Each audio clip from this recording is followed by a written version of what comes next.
నమస్కారం BTV news కి స్వాగతం. ఈనాటి ముఖ్యాంశాలు. సూపర్ 6 లో మరొక ముఖ్యమైన హామీని అమలు చేసేందుకు సీఎం చంద్రబాబు గ్రీన్ సిగ్నల్. కూటమి ప్రభుత్వానికి ఏడాదైన సందర్భంగా గురువారం తల్లికి వందనం పథకం నిధులు విడుదల చేయాలని నిర్ణయం. 67 లక్షల మంది తల్లుల ఖాతాల్లో 8,745 కోట్లు జమ చేయనున్న ప్రభుత్వం. మహిళలపై వైసీపీ నేతలు మాట్లాడుతున్న మాటలకి, పొదిలిలో మహిళలపై చేసిన దాడికి మాజీ సీఎం జగన్ రెడ్డి బేషరతుగా క్షమాపణలు చెప్పాలని మంత్రి నారా లోకేష్ డిమాండ్. జగన్ తన సొంత చెల్లిని, తల్లిని మెడపెట్టి బయటకు గెంటేసి కోర్టుకి ఈడ్చారని లోకేష్ ఫైర్. యోగాంధ్రలో ఎన్టీఆర్ జిల్లా మరొక రికార్డు సృష్టించిందని విజయవాడ ఎంపీ కేశినేని శివనాథ్ వెల్లడి. బోట్లలో నిర్వహించిన యోగా ప్రపంచ రికార్డు సృష్టించిందన్న ఎంపీ. గతంలో డ్రోన్ల ద్వారా ఇదే స్థలంలో ప్రపంచ రికార్డు సాధించామని స్పష్టీకరణ. మాజీ మంత్రి జోగి చేసిన వ్యాఖ్యలపై ఎమ్మెల్యే వసంత కృష్ణ ప్రసాద్ కౌంటర్. జగన్మోహన్ రెడ్డిని రాజీనామా చేయడానికి ఒప్పించమనండి, పులివెందులలో తాను పోటీకి సిద్ధంగా ఉన్నామని ఎమ్మెల్యే సవాల్. సూపర్ 6 లో మరో ముఖ్యమైన హామీని అమలు చేసేందుకు సీఎం చంద్రబాబు గ్రీన్ సిగ్నల్ ఇచ్చారు. కూటమి ప్రభుత్వానికి ఏడాదైన సందర్భంగా గురువారం తల్లికి వందనం పథకం నిధుల్ని విడుదల చేయాలని నిర్ణయించారు. 67.27 లక్షల మంది తల్లుల ఖాతాల్లో ప్రభుత్వం 8,745 కోట్లు జమ చేయనుంది. ఎంతమంది పిల్లలు ఉంటే అంతమందికి తల్లికి వందనం ఇస్తామని ప్రభుత్వం తెలిపింది. ఈ ఏడాది 1వ తరగతి, ఇంటర్లో చేరిన వారికి తల్లికి వందనం అమలు చేయనున్నారు. అడ్మిషన్లు పూర్తయి డేటా అందుబాటులోకి రాకనే నిధులు జమ చేస్తామని ప్రభుత్వం తెలిపింది.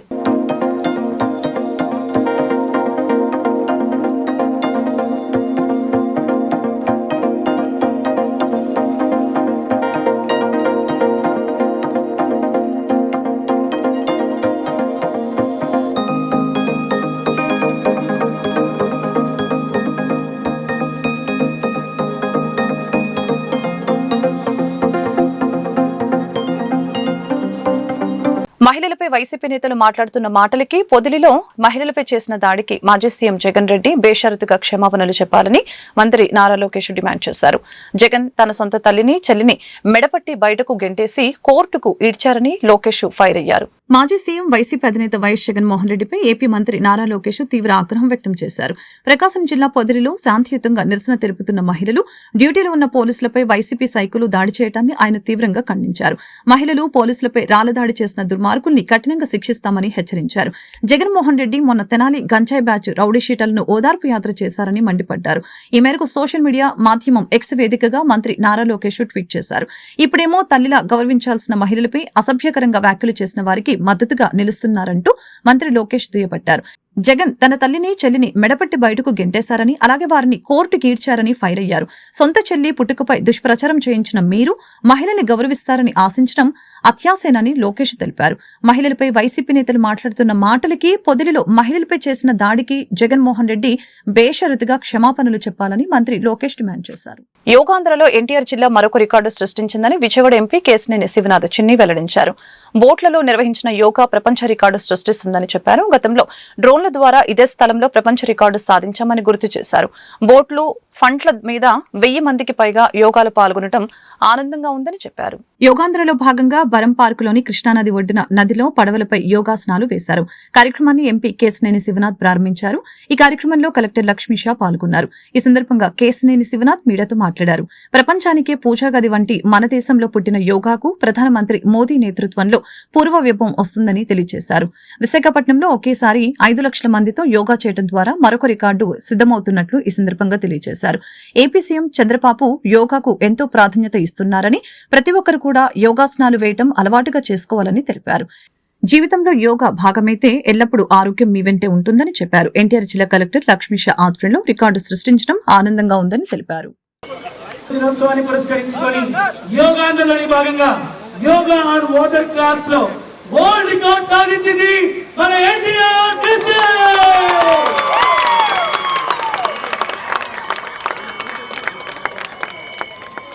ఎస్. ఇది కేవలం నా విజయం, మీ విజయం కాదు, మన అందరి విజయం.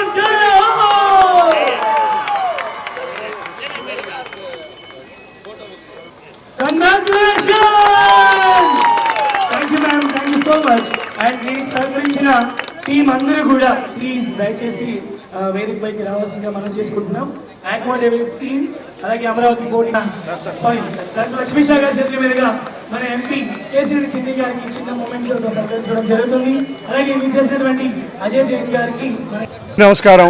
యోగా ఇవాళ మన జీవనంలో ఒక ప్రక్రియ. వాళ్ళ ఎన్టీఆర్ జిల్లా అధికారులు, విజయవాడ మున్సిపల్ కార్పొరేషన్ అధికారులు ఆధ్వర్యంలో yoga on water crafts world record సుమారు 2000 మంది పడవల మీద వివిధ రకాల బోట్ల మీద యోగా చేసి వరల్డ్ రికార్డ్ నెలకొల్పారు. ఈ ప్రాంతం ఎప్పుడు కూడా వరల్డ్ రికార్డుకి ప్రసిద్ధి చెందిన ప్రాంతం. గతంలో కూడా చూసాం, ఇదే ప్రాంతంలో గౌరవ ముఖ్యమంత్రి గారి ఆధ్వర్యంలో డ్రోన్ షో జరిగింది. ఆ రోజు కూడా మనం సుమారు 5000 డ్రోన్స్ ఆకాశం మీదకి ఎగురవేసి Guinness book of world record ఎక్కాం. అటువంటి ఈ ప్రాంతంలో ఇవాళ వాటర్ క్రాఫ్ట్స్ మీద వరల్డ్ రికార్డ్ సృష్టించడం చాలా ఆనందంగా ఉంది. విజయవాడ అంటేనే ఒక అవేర్నెస్ ఉన్న ప్రాంతం. ప్రజలందరూ చక్కగా అవేర్నెస్ కార్యక్రమంలో పాల్గొని ఇవాళ యోగా చేసి వరల్డ్ రికార్డు సృష్టించడానికి విజయవాడ కృషి చేసిన అందరి అధికారులకి, ముఖ్యంగా ఈ కార్యక్రమంలో పాల్గొన్న అజయ్ జైన్ గారికి, మీనా గారికి, కలెక్టర్ గారికి, మున్సిపల్ కార్పొరేషన్ అధికారులకి, కమిషనర్ గారికి అందరికీ కూడా పేరు పేరున ధన్యవాదాలు. పార్టిసిపేట్ చేసిన పార్టిసిపెంట్స్ అందరికీ కూడా కంగ్రాచులేషన్స్ చెప్తూ ధన్యవాదాలు తెలుపుతున్నాం. ఇవాళ విజయవాడ ఏ విధంగా వరల్డ్ రికార్డు సృష్టించిందో రేపు 21వ తారీఖు గౌరవ ప్రధానమంత్రి వర్యుల ఆధ్వర్యంలో గౌరవ ముఖ్యమంత్రి వర్యులు విశాఖపట్నంలో యోగా డే సందర్భంగా ప్రపంచ రికార్డు సృష్టించే విధంగా 5 లక్షల మందితో యోగా చేయటం జరుగుతుంది. దాంట్లో భాగంగా గౌరవ నారా లోకేష్ గారు ప్రతిష్టాత్మకంగా తీసుకుని దాన్ని సక్సెస్ అయ్యే విధంగా 5 లక్షల మంది వచ్చే విధంగా చేసే విధంగా వారు కృషి చేస్తున్నారు. ఎమ్మెల్యే వసంత కృష్ణ ప్రసాద్ ని రాజీనామా చేసి తనపై పోటీ చేయాలని ఇటీవల మాజీ మంత్రి జోగి రమేష్ విసిరిన సవాలుకి ఎమ్మెల్యే వసంత కృష్ణ ప్రసాద్ కౌంటర్ ఇచ్చారు. పచ్చ కామెలవాడికి లోకమంతా పచ్చగా కనిపిస్తున్నట్లు జోగి రమేష్ తీరు ఉందంటూ వసంత కృష్ణ ప్రసాద్ ఎద్దేవా చేశారు. గొల్లపూడి దత్త కళ్యాణ మండపంలో జరిగిన స్వర్ణాంధ్ర విజన్ 2047 కార్యక్రమంలో మాజీ మంత్రి జోగి రమేష్ కి ఎమ్మెల్యే వసంత కృష్ణ ప్రసాద్ కౌంటర్ ఇచ్చారు. జగన్మోహన్ రెడ్డిని రాజీనామా చేయడానికి ఒప్పించమనండి, పులివెందులలో తాను పోటీకి సిద్ధంగా ఉన్నానని ఎమ్మెల్యే సవాలు విసిరారు. కొండపల్లి మున్సిపాలిటీ ఎన్నికను అధికారులు వాయిదా వేశారని, ఎప్పుడు ఎన్నిక జరిగినా గెలిచేది తెలుగుదేశం పార్టీనని అన్నారు. 20 మంది కౌన్సిలర్లతో తెలుగుదేశం పార్టీ మున్సిపాలిటీని కైవసం చేసుకోవడం ఖాయమంటూ ఎమ్మెల్యే ధీమా వ్యక్తం చేశారు. మైనింగ్, ఇసుక విపరీతంగా ఇక్కడ బాగా దోచుకుంటున్నారు, మైనింగ్ బాగా అక్రమ మైనింగ్ పాల్పడుతున్నారని కూడా ఆరోపణ చేశారు. పచ్చకామర్లోడు కళ్ళకి లోకమంతా పచ్చగానే ఉంటుంది.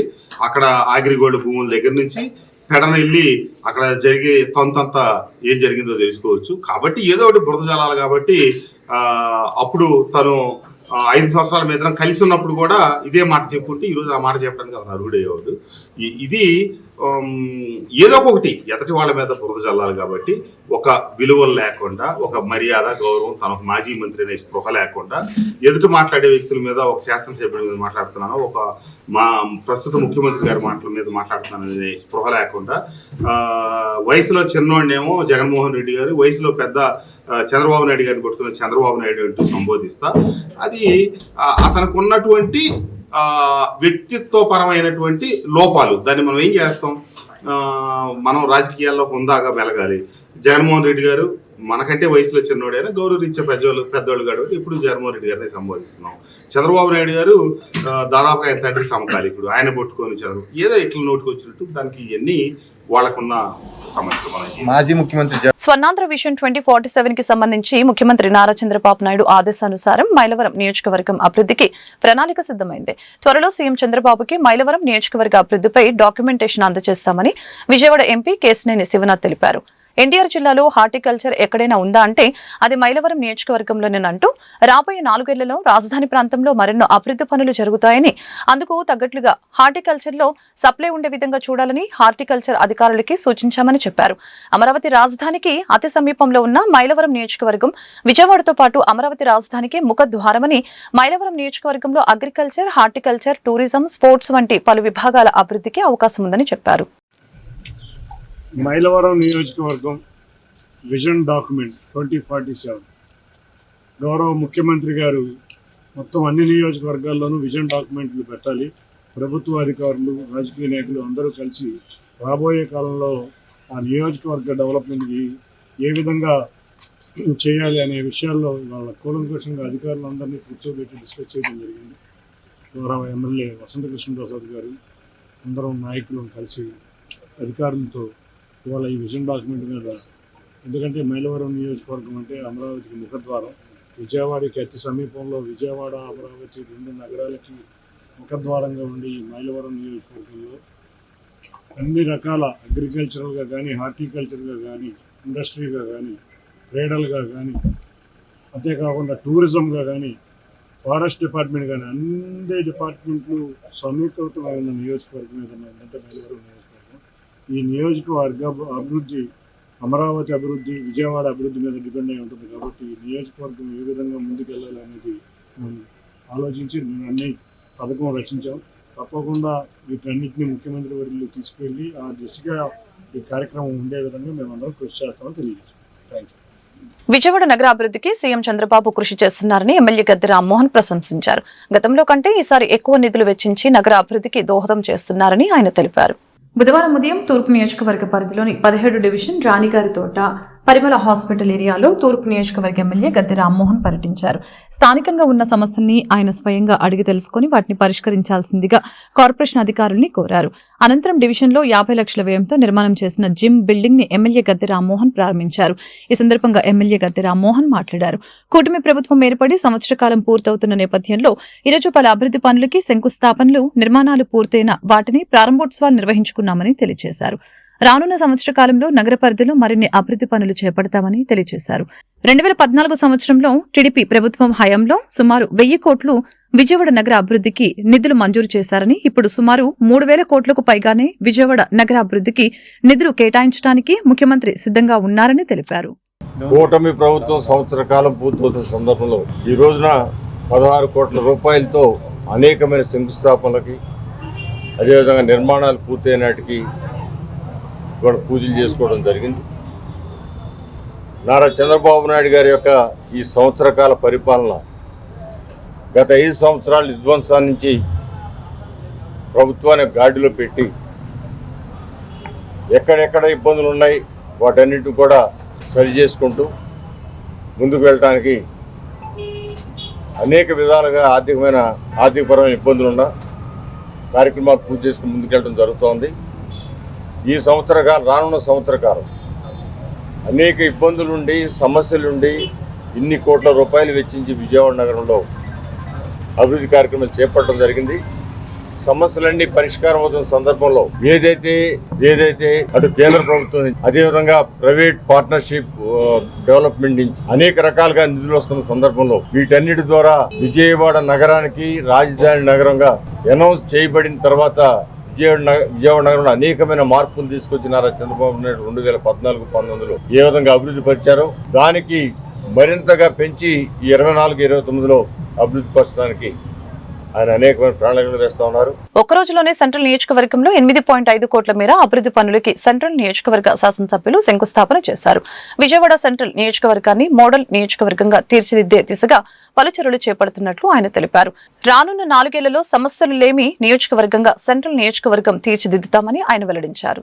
సెంట్రల్ నియోజకవర్గం పరిధిలో నేడు ఒకరోజే 8.5 కోట్ల విలువైన అభివృద్ధి పనులకి శంకుస్థాపన నిర్వహించినట్లు స్థానిక శాసనసభ్యులు బోండా ఉమామేశ్వరరావు తెలిపారు. 1, 26, 28, 29, 30 డివిజన్లో ఆయా ప్రాంతాల స్థానిక నేతలతో కలిసి పలు అభివృద్ధి కార్యక్రమాలకి భూమి పూజ చేశారు. ఈ సందర్భంగా ఎమ్మెల్యే మాట్లాడారు. కూటమి ప్రభుత్వం అధికారంలోకి వచ్చిన తర్వాత రాష్ట్ర వ్యాప్తంగా అభివృద్ధి పనులు వేగంగా సాగుతున్నట్లు తెలియజేశారు. తెలుగుదేశం పార్టీ అంటేనే అభివృద్ధి అని, నియోజకవర్గంలోని 21 డివిజన్ల సమస్యలన్నిటిపై తనకు స్పష్టమైన అవగాహన ఉందని చెప్పారు. తెలుగుదేశం పార్టీ అంటేనే అభివృద్ధి అని, నియోజకవర్గంలోని 21 డివిజన్ల సమస్యలన్నిటిపై తనకు స్పష్టమైన అవగాహన ఉందని తెలిపారు. రాబోయే 4 ఏళ్లలో సెంట్రల్ నియోజకవర్గాన్ని మోడల్ నియోజకవర్గంగా తీర్చిదిద్దుతామని స్పష్టం చేశారు. సమస్యలు లేని విధంగా తీర్చిదిద్దటమే తన లక్ష్యమని బోండా ఉమా స్పష్టం చేశారు.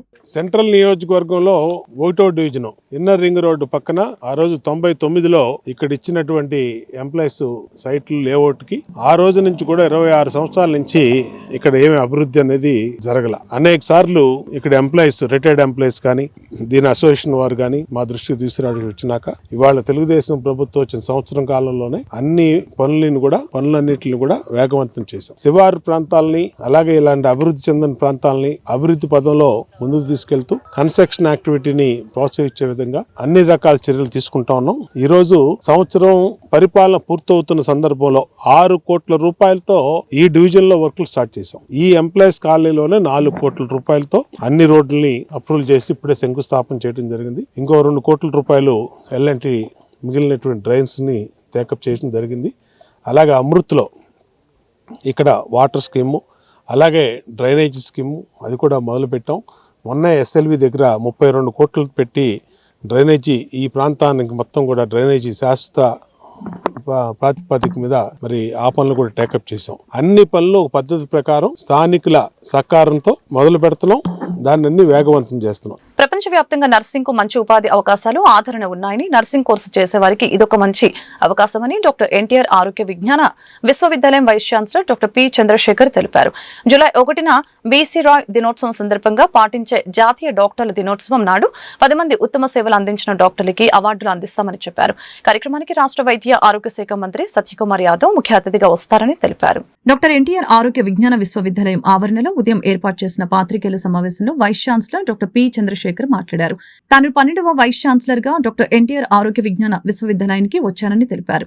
బీఎస్సీ నర్సింగ్ కోర్సులో అడ్మిషన్లకు ప్రత్యేక ఎంట్రన్స్ పరీక్ష నిర్వహించాలని ఇండియన్ నర్సింగ్ కౌన్సిల్ తెలియజేసిందని, అందుకు అనుగుణంగా మే 27, 2025న నోటిఫికేషన్ విడుదల చేశామని చెప్పారు. దరఖాస్తుల్ని మే 28 నుంచి 20 జూన్ వరకు స్వీకరిస్తామని అన్నారు. చివరి రోజు 20న ఆన్లైన్ దరఖాస్తుల్ని సాయంత్రం 6 గంటల వరకు స్వీకరిస్తామని చెప్పారు.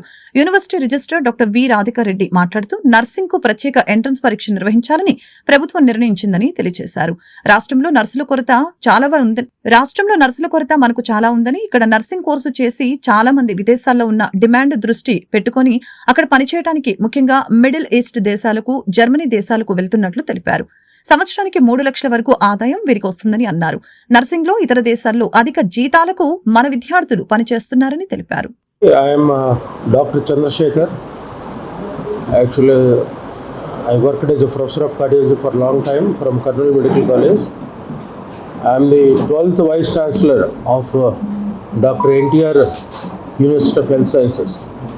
So I have taken charge on 25th April and from there onwards I have been working as a Vice Chancellor.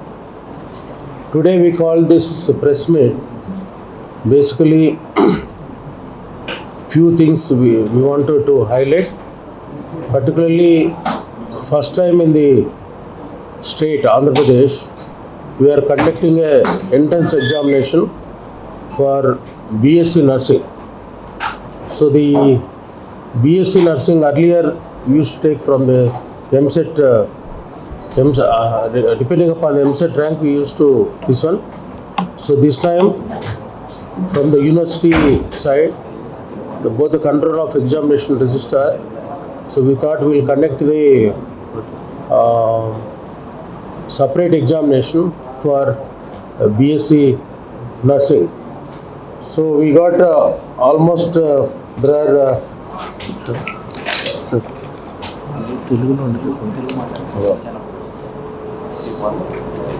So first time మనము బీఎస్సీ ఎంట్రన్స్ ఎగ్జామినేషన్ కండక్ట్ చేస్తున్నామండి బేసిక్గా. సో చాలా వరకు మనకు అప్లికేషన్స్ వచ్చాయి, దగ్గర 5,600 అప్లికేషన్స్ వచ్చాయి. మనకు చూస్తే ఆల్మోస్ట్ 13,710 సీట్స్ ఉన్నాయి, బోత్ గవర్నమెంట్లో ప్రైవేట్లో. సో దీంట్లో ఎవ్రీ టైం మనకు 2,500, 2,800 సీట్స్ వేకెంట్గా ఉన్నాయి. దగ్గర ఇప్పటికీ మనకు 5,000 to 6,000 అప్లికేషన్స్ రావడం జరిగింది. సో ప్రజల్లో కొంత అవేర్నెస్ కల్పించాలి, ఎందుకంటే nursing is a important function apart from the doctors community.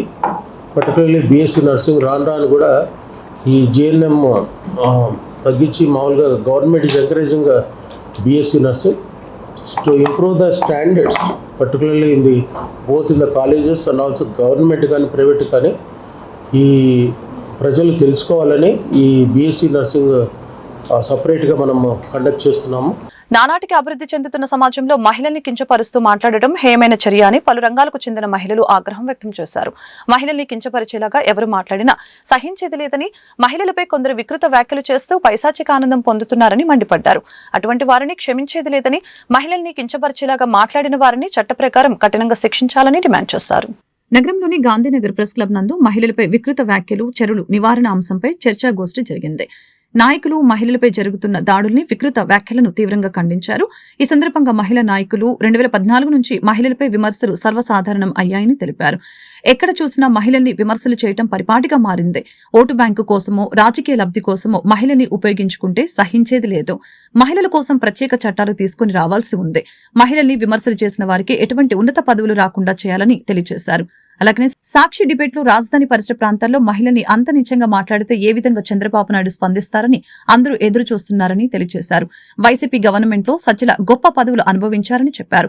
సజ్జలపై కూడా వెంటనే చర్యలు తీసుకోవాలని అన్నారు. సోషల్ మీడియాలో మహిళలు ఏమైనా పోస్టు పెట్టాలంటే భయపడే పరిస్థితికి ప్రస్తుతం రాష్ట్రంలో ఉందని తెలిపారు. గత 4 రోజులుగా రాజధాని మహిళలపై జరుగుతున్న అంశం మహిళల మనోభావాలు దెబ్బతినేట్టుగా ఉన్నాయి. మహిళ ఆత్మాభిమానానికి పూర్తిగా భంగం కలిగే పరిస్థితుల్లో ఇవాళ ట్రోలింగ్ జరుగుతున్న విషయం అందరికీ తెలుసు. రాష్ట్ర వ్యాప్తంగా కూడా మహిళా లోకం మొత్తం ఈ విధానాన్ని పూర్తిగా ఖండిస్తూ ఉంది. రాజధాని నడిబొడ్డిన మహిళలందరూ ఉంటే మహిళల రాజధానిని వేసల రాజధాని ఒకళ్ళు అంటారు. అక్కడ ఉన్న వాళ్ళందరూ సంకరజాతి వాళ్ళు, పశువులు, రాక్షసులు అని ఇంకొకళ్ళు పోలుస్తారు. ఇది అసలు మహిళల్ని టార్గెట్ చేసి మాట్లాడటం అనేది ఎంతవరకు సమంజసం మహిళా సంఘాల ఐక్యవేదిక మేము అడుగుతూ ఉన్నాం. ఇవాళ మహిళలే మీకు కనిపిస్తున్నారా? ఇవాళ మహిళల మనోభావాలు దెబ్బతిన్న చేసేట్ల హక్కు మీకు ఎవరిచ్చారని చెప్పేసి మహిళా సంఘాలుగా మేము అడుగుతూ ఉన్నాం. ఇది ఎవరైనా సరే వాళ్ళు మాట్లాడేటప్పుడు కొంచెం ఒళ్ళు దగ్గర పెట్టుకొని మాట్లాడితే మంచిది. ఇవాళ రాష్ట్ర రాజధాని విషయంలో గత 4 సంవత్సరాలుగా రాజధాని మహిళలు పెద్ద ఎత్తున పోరాటం చేసి ఆ ప్రభుత్వ విధానాలకి అడ్డంగా ఎదురు తిరిగి పోరాటం చేస్తూ ఉంటే వీళ్ళని అది కాదని ఇవాళ ఈ ప్రభుత్వం వచ్చిన ఏదో చేస్తూ ఉంటే 2 ప్రభుత్వాల మధ్య ఉన్న వ్యత్యాసాన్ని దృష్టిలో పెట్టుకొని ఇవాళ ప్రభుత్వ విధానాల మీద తప్పుపట్టకుండా మహిళల రాజధానిగా మహిళల్ని వేసలుగా చిత్రీకరించి మాట్లాడటం ఎంతవరకు సమంజసమని మేము అడుగుతా ఉన్నాం. కలియుగ ప్రత్యక్ష దైవం శ్రీ పద్మావతి గోదాదేవి సమేత గరుడాచల స్థిత శ్రీ వెంకటేశ్వర స్వామి వారి దేవస్థానం 14వ వార్షిక బ్రహ్మోత్సవాలు తెల్లవారుజాము నుండి ఎంతో వైభవంగా ప్రారంభమయ్యాయి. స్వామివారి సన్నిధిలో జరుగుతున్న బ్రహ్మోత్సవ కార్యక్రమాలకి భక్తులు పెద్ద ఎత్తున తరలివచ్చారు. మేళతాళాలతో కలియుగ దైవం శ్రీ వెంకటేశ్వరుని స్వామికి పవిత్రమైన కృష్ణా జలాలతో ప్రత్యేక అభిషేక కార్యక్రమాలని నిర్వహించారు. ఎంతో ప్రసిద్ధిగాంచిన చిట్టినగర్ ప్రాంతంలో కొలువుతీరిన శ్రీ పద్మావతి గోదాదేవి సమేత గరుడాచల స్థిత శ్రీ వెంకటేశ్వర స్వామి వారి దేవస్థానం 14వ వార్షిక బ్రహ్మోత్సవాలు నేటి నుంచి అంగరంగ వైభవంగా ప్రారంభమయ్యాయి. ఈ నెల 15 వరకు జరిగే బ్రహ్మోత్సవాలను తిరుమల తిరుపతి దేవస్థానం వేద పండితులు నిర్వహిస్తున్నారు. అలాగనే స్వామివారికి పెళ్లి కుమారుని చేశారు. 5 రోజుల పాటు ఉత్సవాలు అంగరంగ వైభవంగా జరిగే ఉత్సవాలలో స్వామివారిని దర్శించుకునే భక్తుల కోసం ఆలయ కమిటీ ప్రత్యేక ఏర్పాట్లు చేశారు. బ్రహ్మోత్సవాలలో జరిగే మొదటి రోజు కార్యక్రమాలను ఆలయ కమిటీ ప్రధాన కార్యదర్శి మరుపిల్ల హనుమంతరావు, కోశాధికారి పిల్లా శ్రీనివాసరావు, కమిటీ సభ్యులు పర్యవేక్షించారు. చిట్టినగర్లో వేచున్న శ్రీ పద్మావతి గోదాదేవి సమేత వెంకటేశ్వర వారి ఆలయంలో నగరాల సీతారామస్వామి మహాలక్ష్మ కమిటీ ఆధ్వర్యంలో ఈరోజు బ్రహ్మోత్సవాలు ప్రారంభం. ఉదయం వేకుజామున 5 గంటల నుంచే మరి ఒక 500 మంది పుణ్యశ్రీలతో మరి కృష్ణా నదిలో జలాలు 1108 బిందులతో స్వామివారికి అభిషేకం చేయడానికి కూడా వాళ్ళు పాదయాత్రతో వచ్చి స్వామివారిని అభిషేకం చేస్తూ అలాగే అన్ని కార్యక్రమాలు కూడా మరి పెళ్లి కుమారులు కూడా చేయడం కూడా రంగం సిద్ధమైంది. ఆ తండ్రిని ఇక్కడున్న ప్రజలు కూడా ఈ చిట్టినగర్లో ఉన్న ప్రజలు కూడా నిజంగా ఎంతో పుణ్యవంతులు. నిజంగా ఆ స్వామివారి దర్శనం గురించి వేల మంది రావడం కూడా జరుగుతుంది. ఆ స్వామిని ఈరోజు ఎంతో చక్కగా ఉన్నాయంటే ఆ స్వామి ఆ పుణ్యస్థానాలు పుణ్య జలాలతో చేయించి చక్కగా ఆయనకి పెళ్లి కుమారు చేయడం కూడా జరుగుతుంది. మరి మా దేవస్థానం తరఫున ఇక్కడున్న ప్రజలకి, విజయవాడ ఉన్న ప్రజలకి, కృష్ణా జిల్లా, ఎన్టీఆర్ జిల్లాలో ఉన్న ప్రజలందరూ కూడా మాకు ధన్యవాదాలు. అలాగే మా పిల్ల శ్రీని గారు 2 నెలల నుంచి ఎంతో దీని మీద పట్టుదలతో ఒక శ్రమ చేస్తూ ఈ బ్రహ్మోత్సవాలు భారీగా చేయాలి. 14 సంవత్సరాలు అయింది కాబట్టి మన గుడి స్థాపించి ఎట్టి పరిస్థితుల్లో దీన్ని చేయాలని చెప్పి మరి పిల్ల శ్రీని గారు, బంక హనుమంతరావు, మరిపుల తాతారావు గారు, రాంపిల్ల వాసు గారు, మరి మా మిత్రుడు రామరెడ్డి గారు, అలాగే మాకి సత్యనారాయణ గారు, వీళ్ళందరూ మహానుభావులు కలిసిస్తే కానీ ఈరోజు ఇంత బ్రహ్మాండం జరుపుకోవడానికి కూడా మాకు ఎంతో ఆనందదాయకం. మరి వారింత కష్టపడినందుకు కూడా మా కమిటీ తరఫున పేరున వారికి ధన్యవాదాలు తెలియపరుస్తున్నాను. వార్తలు ముగించే ముందు ముఖ్యాంశాలు మరొకసారి. సూపర్ 6 లో మరొక ముఖ్యమైన హామీని అమలు చేసేందుకు సీఎం చంద్రబాబు గ్రీన్ సిగ్నల్. కూటమి ప్రభుత్వానికి ఏడాదైన సందర్భంగా గురువారం తల్లికి వందనం పథకం నిధులు విడుదల చేయాలని నిర్ణయం. 67 లక్షల మంది తల్లుల ఖాతాల్లో 8,745 కోట్లు జమ చేయనున్న ప్రభుత్వం. మహిళలపై వైసీపీ నేతలు మాట్లాడుతున్న మాటలకి, పొదిలిలో మహిళలపై చేసిన దాడికి మాజీ సీఎం జగన్ రెడ్డి బేషరతుగా క్షమాపణలు చెప్పాలని మంత్రి నారా లోకేష్ డిమాండ్. జగన్ తన సొంత చెల్లిని, తల్లిని మెడపెట్టి బయటకు గెంటేసి కోర్టుకి ఈడ్చారని లోకేష్ ఫైర్. యోగాంధ్రలో ఎన్టీఆర్ జిల్లా మరొక రికార్డు సృష్టించిందని విజయవాడ ఎంపీ కేశినేని శివనాథ్ వెల్లడి. బోట్లలో నిర్వహించిన యోగా ప్రపంచ రికార్డు సృష్టించిందన్న ఎంపీ. గతంలో డ్రోన్ల ద్వారా ఇదే స్థలంలో ప్రపంచ రికార్డు సాధించామని స్పష్టీకరణ. మాజీ మంత్రి జోగి చేసిన వ్యాఖ్యలపై ఎమ్మెల్యే వసంత కృష్ణ ప్రసాద్ కౌంటర్. జగన్మోహన్ రెడ్డిని రాజీనామా చేయడానికి ఒప్పించమనండి, పులివెందులలో తాను పోటీకి సిద్ధంగా ఉన్నామని ఎమ్మెల్యే సవాల్. ఈ వార్తలు ఇంతటితో సమాప్తం. మరొక బులెటిన్లో మళ్ళీ కలుద్దాం. నమస్కారం.